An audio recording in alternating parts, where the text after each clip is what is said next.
Welcome, everybody. Once again, I'm Dawn Kramer. This is Dawn Kramer, my sister. We've been both musicians our whole life.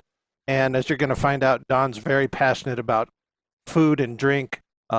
She has her own recipes and business for a vegetarian and vegan bakery. And she's just always cooking something awesome. And so she puts a lot of time and energy into that. And it's just one of her raw passions. So I've been vegetarian about 10 years now.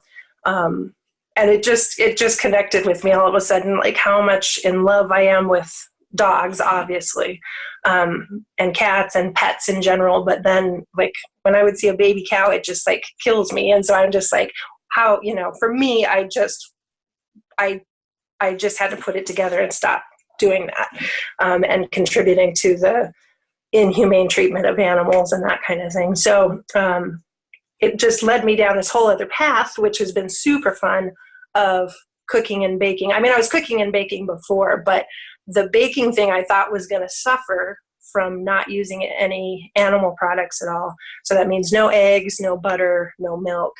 And I just discovered that it's absolutely not a necessity. In fact, I would say a lot of the stuff that I make now is better than the version I was making before with all that stuff. So yeah, it's been such an interesting learning experience, just trying to figure that out, like learning about the science of it. What does an egg actually do in baking? And so what can you substitute for it? It's better for everybody. It's better for the planet. It's better for the animals, obviously. It's better for you. It has no cholesterol then. So that's the basic. I'm still using sugar, so it's not like I'm not, and I'm using fat. You still use oil and stuff like that. So that's what's going to make it good, but it's not detrimental to the planet or animals or your body necessarily. So, and so, what are a couple of your what are your top 3 or 4 things you love to cook, bake?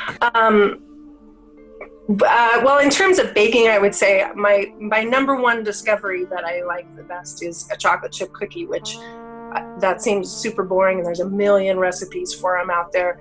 And I can call it my recipe. I developed it kind of from a couple other things, but that one and my cinnamon roll recipe, I can call my own. Cupcake, I have a really good chocolate cupcake recipe. That one is like somebody else's, but so yeah, it's just it's fun, and I like to eat. So.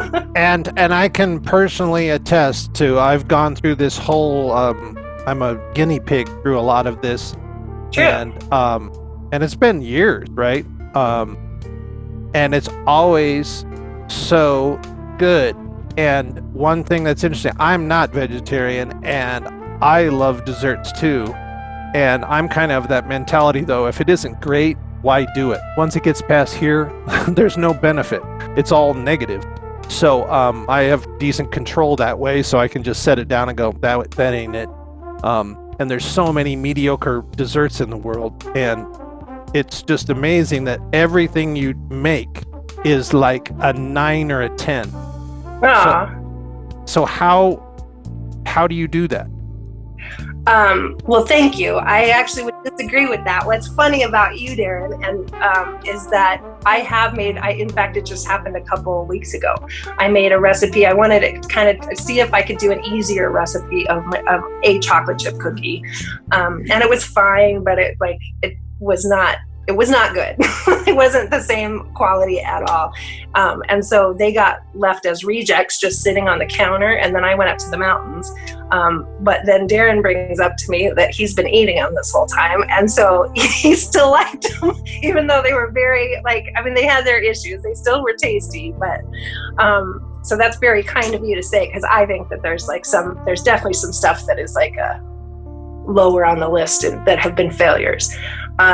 But that being said, I know now, I love looking at cookbooks and reading recipes and just comparing ingredients and amounts of stuff. And so I kind of know what works and what doesn't. And so even if I'm doing a new recipe, I kind of think, oh, but that actually says that.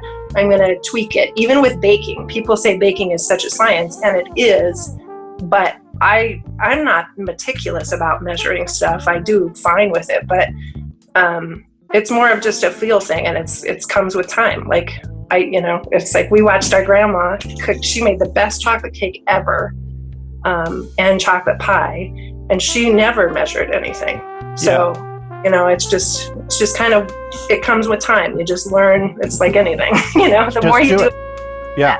And one thing I like that you mentioned, though, is that you, and I think a lot of people who have had your chocolate chip cookies, which, by the way, you can buy these from Dawn with her bake shop called Sherelle's Bake Shop. But that you were trying to find maybe a better taste, a better way, and faster, easier way to make them. And then you're saying is kind of a failure, but really it's so cool to when someone already has something pretty good, and then you reach outside of that because there could still be a better way. And that takes guts and a little experimentation, but then really you learn a lot from it. Yeah, totally. And then cooking. I mean, I also just love to cook also, and that is way more just you taste as you go, and you kind of throw stuff in, and that's pretty fun because you don't have to wait until the end result. Like with baking, you have to wait until it comes out of the oven to really know if it was a success or not. With cooking, you can tweak it along the way. It's kind of like that with drinks too, which is fun.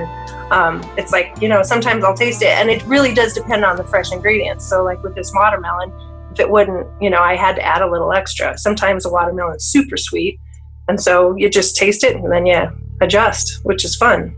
That's a good metaphor for life. And so if people are out there and going, man, I've thought about it, and I know a few vegetarians, but I just can't do it. And they're eating meat 5 days a week. What is like one step that you think that would help them take this, kind of open this door for them? Ooh, that's a good question. I mean, there are so many good products out there now. I've been doing this for like 10 years or so, and when I first started, I was kind of anti any of the fake meats, because they weren't good. But now, I don't know if anyone has tried an Impossible Burger. Those are at Burger King now. And then Beyond Meat burgers are at Carl's Jr. And I think they maybe are at tacos at Del Taco and stuff like that. Anyway, please give it a try, because that to me, I mean, every time I've gotten it a few times, like the Impossible Burger, and every time I'm kind of checking it, like I double, because I can't believe that it's not meat. And again, I haven't had it for 10 years, but you have, and my dad sometimes gets it, and I'm just like, why would you get anything else? So it is great, I have to say. There's certain things, and then like the Beyond Meat brats. So if you feel like you really want something super meaty, go for those. Like Impossible, Beyond, Gardein, all the frozen Gardein stuff is killer. They have fish sticks, and so those aren't super healthy. I'm saying it's still processed. It's not terrible though, and there's no cholesterol, and it's high in protein. It's still, you're getting all of those good things with it, and then it tastes. And then the other thing that you get the pre-made meals from Purple Carrot. Yes, Purple Carrot, and that is super fun. I used to be kind of against that. I used Blue Apron, and I don't know, there's several of those kind of meal planning things that they just come and then you actually cook it, but they send all the ingredients. I've learned so much, and just the little extra things from Purple Carrot that make it absolutely takes it another level up. And so you do a couple of those, and then it's just oh, I can do that on my own. Then you do it a little bit cheaper, getting your own ingredients and that stuff.